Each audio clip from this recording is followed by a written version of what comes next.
What if collapse isn't chaos at all, but a procedure? What if the fall of a government follows steps as replicable as a chemical reaction?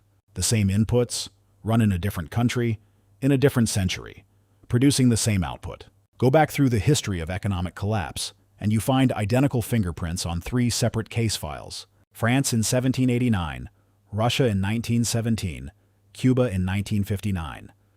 3 governments that looked permanent right up until the week they weren't. Same sequence, same order, same ending. 3 different flags. And according to the 6-stage checklist this video builds out of Goldstone's stressors, the country currently sitting in stage 4 of 6. The stage where people quietly stop believing the system can fix itself is the United States. So here's the actual question worth asking. Is that a coincidence? Or is economic collapse an actual process with rules? The kind of process you could, in theory, watch coming. Quick clarification. This is historical pattern analysis, not a political prediction. The later stages are scenarios grounded in evidence, so weigh the sources yourself and draw your own conclusions. And nothing here is investment advice. This isn't going to be a rerun of the same 3 case studies with a scarier voiceover. Every American data point here comes from a named institution, not a vibe. And we're going to do something most versions of this argument skip entirely. Test the pattern against governments that had every single symptom and never collapsed the way the textbook says they should have. A pattern that only explains its positive cases isn't a pattern. It's a highlight reel. By the end, you'll have 2 additional pieces. Most breakdowns of this topic leave out entirely the specific reasons some governments absorb this exact stress and others don't, and the one modern variable that has no precedent anywhere in the historical record. What actually causes collapse? Start with what a revolution actually is, because the word gets used loosely. It isn't a protest that gets out of hand. It isn't a change of government through the ballot box. A revolution is the wholesale replacement of a political and economic order, one that usually promises more than it ends up delivering. The sociologist who's spent the most time mapping how that replacement actually happens is Jack Goldstone, whose structural demographic theory reduces revolutionary risk to 3 converging stressors: a state drowning in its own debt, a class of overtrained and underemployed elites competing for a shrinking number of positions, and a population that has stopped believing its material conditions will ever match what it was promised. Notice what's missing from that list. Poverty isn't on it. Poor countries sit quietly for centuries. What breaks a country is the gap between expectation and reality, compounded by a government that can no longer borrow, tax, or reform its way out of that gap. Think of it like a household that's rolled over its credit card balance. So many times it now spends most of every paycheck just on the minimum interest payment. The household isn't broke yet.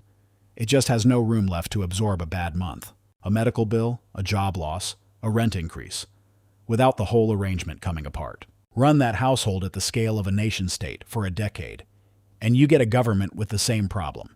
Not poor, just structurally out of slack. 3 revolutions ran on exactly that fuel. Let's look at how the fuel actually ignited, because it wasn't the same match twice. France in 1789 wasn't poor. It was the wealthiest, most cultured monarchy in Europe, sitting on 8 centuries of continuous rule. The rot wasn't visible from the palace windows. It was buried in the ledger. By the late 1780s, interest payments alone on the crown's accumulated war debt were consuming roughly half of the entire government's annual revenue before a single soldier was paid or a single road was built. That's not a fiscal imbalance. That's a government whose primary economic function had quietly become servicing old loans instead of running a country. And the money hadn't even gone toward anything the average French household could point to and say, "At least we got that." It had gone into wars fought a generation earlier and into a court at Versailles that kept spending on ceremony while the treasury emptied. Louis XVI's response was to summon the Estates General, a body that hadn't convened in over a century and a half, hoping it would rubber stamp new taxes on people who had nothing left to give. Instead, the Third Estate, lawyers, merchants, the educated middle class the crown assumed would side with order, declared itself a national assembly and refused to leave a tennis court until France had a constitution. 4 years later, the king was dead, and roughly 40,000 people had died in the terror that followed, and the debt that started it all had been resolved, the way debt has usually been resolved once a government runs out of options, by force. Case study, Russia, 1917. Russia in 1917 collapsed through a different door. The currency, not the crowd. In late 1916, the imperial government tried to control runaway inflation by fixing grain prices. And predictably, farmers simply stopped selling grain for paper money that was worth less every week, choking off the flour supply reaching Petrograd's bakeries. By February, women were standing in bread lines before dawn for rations that frequently ran out before they reached the counter. On International Women's Day, those queues turned into a strike. The strike turned into a general walkout. The garrison sent to disperse, it refused to fire on the crowd. Within days, the Duma had formed a provisional government, and the Tsar had abdicated 3 centuries of Romanov rule. Notice the mechanism. It wasn't ideology that lit the fuse. It was a government trying to legislate its way around a currency problem and discovering that price controls don't create bread. They just make sellers disappear. And the court around the Tsar had already been telegraphing its own dysfunction for months, with unelected favorites shaping policy while elected representatives in the Duma were repeatedly sidelined. By the time the bread ran out, the people standing in line didn't just doubt the grain supply, they doubted the entire chain of people responsible for it. Case study: Cuba, 1959. Cuba in 1959 collapsed through a third door: dependency. Havana had casinos and American tourists, sure, but underneath the postcard, the book value of U.S. capital invested on the island exceeded, by more than 3 times, everything American investors held across the rest of Latin America combined, controlling most of the utilities, roughly half the railways, and nearly half the sugar refineries. A national economy that doesn't own its own utilities, its own transport, or the mill that processes its own main export crop isn't really running its own economy. It's hosting someone else's.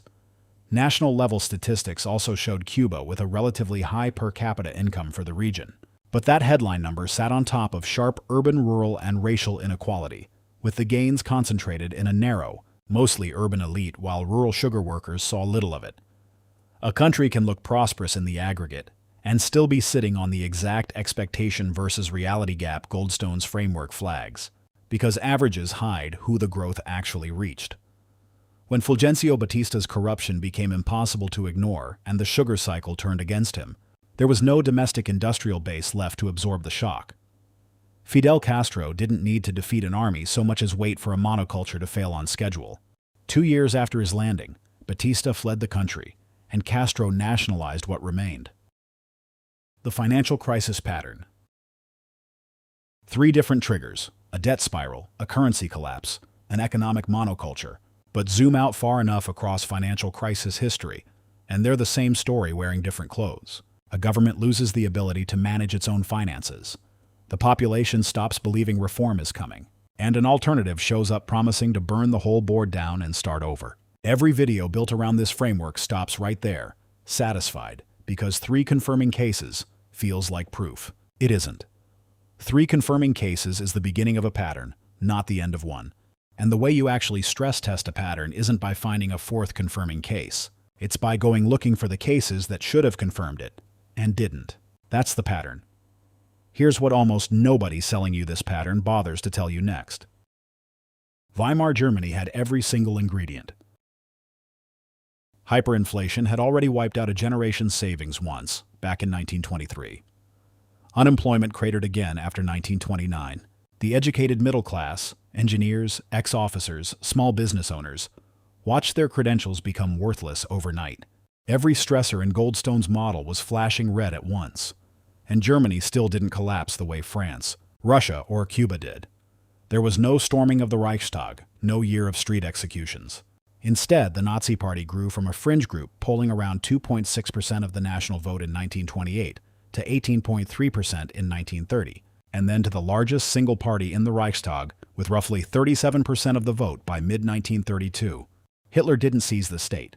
He was appointed to it, legally, by an aging president and a circle of conservative elites who were certain they could manage him from the inside. Those elites made a very specific, very human miscalculation. They assumed a movement that had grown that fast could be contained once it was inside the tent, the way earlier fringe factions had been absorbed and neutralized by coalition politics before. They were right about almost everything except the one thing that mattered. The mechanism wasn't a mob storming a palace. It was a ballot box and a set of institutions that kept functioning right up until the moment they were used to dismantle themselves. Same fuel, completely different fire. South Korea, 1987. Now look at South Korea in 1987.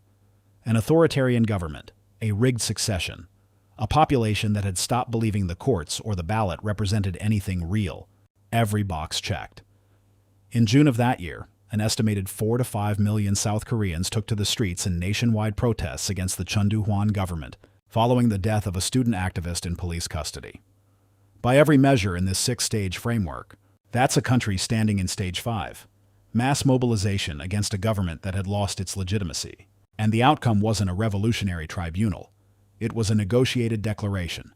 Direct presidential elections, a new constitution, a peaceful transfer of power that has held for close to 4 decades since. Taiwan walked a broadly similar road out of martial law around the same period, ending decades of one-party rule, mostly through legal opposition parties, and negotiated constitutional change instead of executions and tribunals. 2 more data points, 2 more governments with every symptom in the textbook. Corruption, an illegitimate ruler, a population that had run out of patience, and neither one produced a France, a Russia, or a Cuba. Something in the machinery redirected the same pressure toward a different outcome. Reserve currency isn't forever. So what's the actual variable? It isn't grievance. Every one of these 5 countries had plenty of that. It's architecture. France ran on an absolute monarchy. 1 man, 1 veto point. 1 place for every grievance in the country to collide at once. Russia ran on an autocracy with a legislature that existed purely at the czar's convenience. Batista's Cuba ran on personal patronage, not institutions. Collapse the single point of failure, and the whole structure goes down with it, because there was never a second structure standing behind the first one. Weimar and South Korea both had something different. Multiple semi-independent centers of power.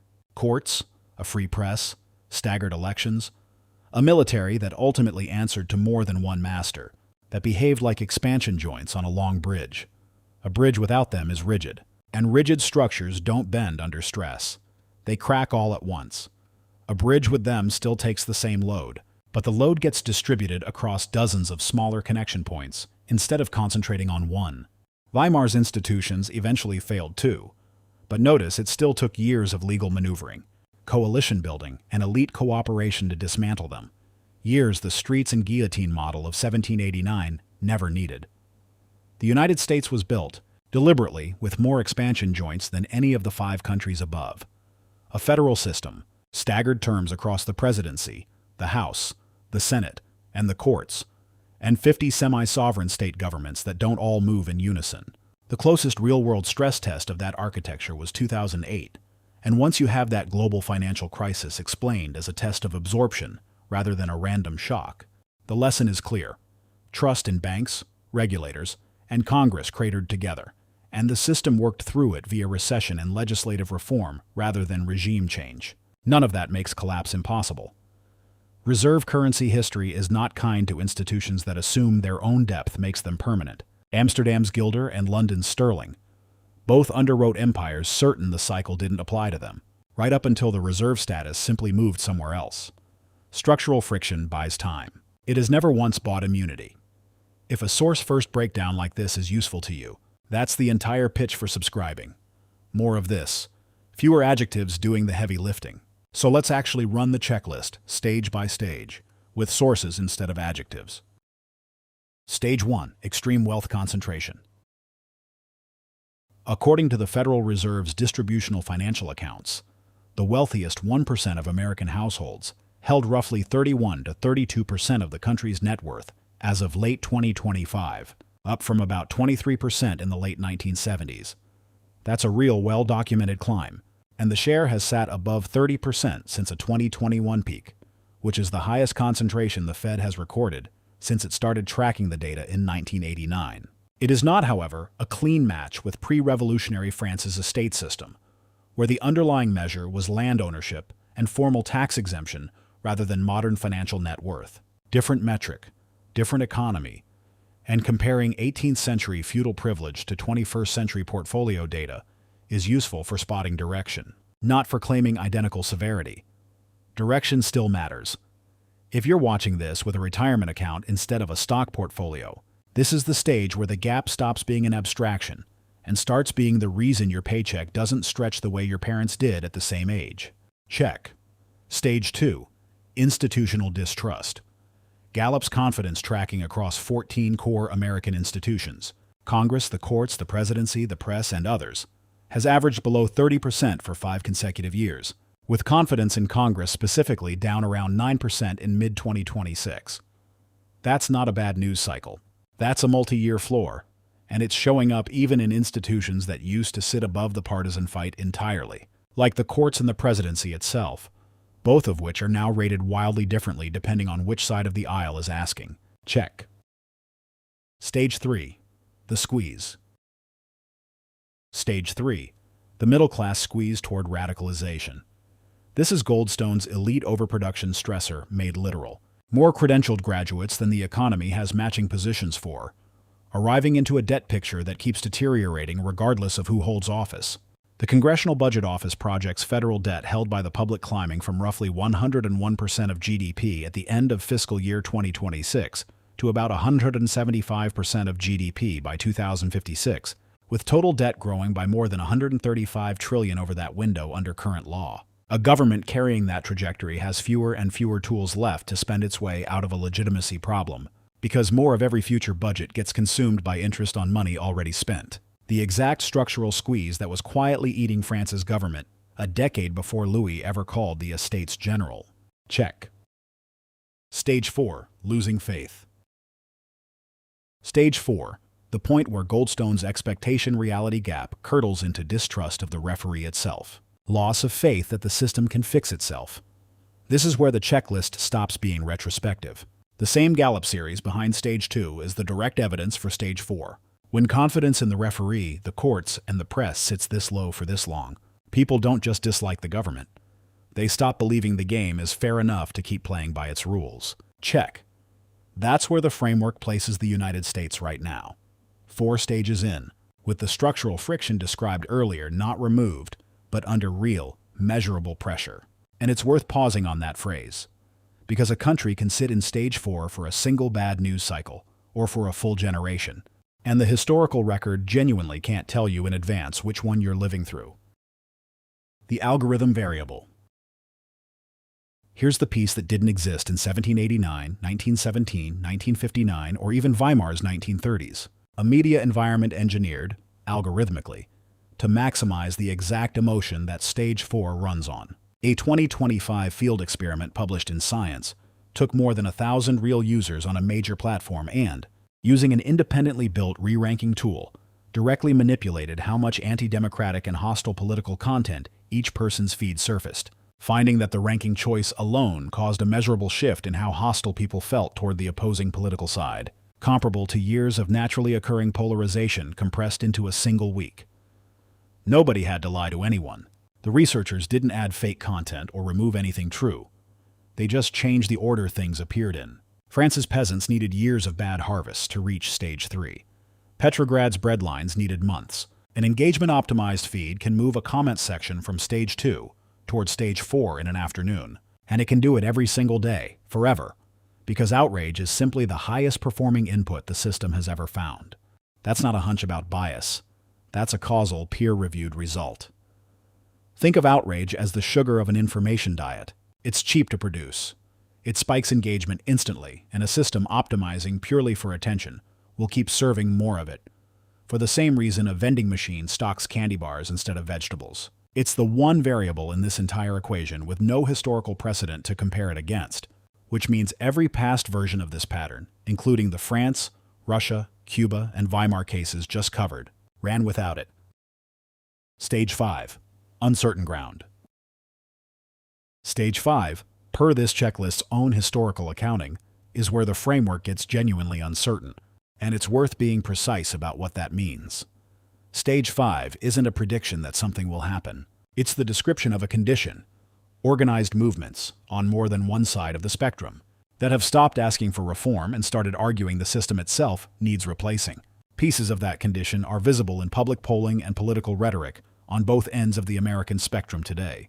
Whether that congeals into the kind of mass, coordinated movement that defined 1789's Jacobins, 1917's Bolsheviks, or 1959's 26th of July movement, as opposed to dissipating the way it did across dozens of tense democratic periods that never make it into this kind of video, including America's own, isn't something the historical record can answer in advance. Plenty of countries have sat in stage 4 for years, watched fringe movements grow on both ends, and then muddled through a difficult decade without ever reaching a coordinated stage 5 movement at all. That outcome doesn't get its own dramatic video, which is part of why it's so easy to underrate how common it actually is. History hands you the stressors.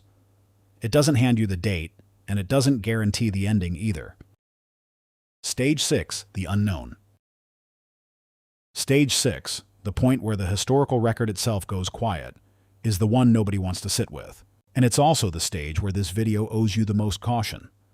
In the historical cases, Stage 6 meant the old order was replaced outright, sometimes through executions, sometimes through decades of authoritarian rule, always through economic disruption, severe enough to reorganize how money and property actually worked in that country. Extending that directly onto the present is exactly the kind of leap that turns analysis into fortune-telling, and it's worth resisting on principle. What the pattern actually supports is narrower. Societies that complete stages 1 through 4 without addressing the underlying stressors, debt, elite overproduction, institutional trust, tend to keep moving. Not that any specific outcome is scheduled or inevitable.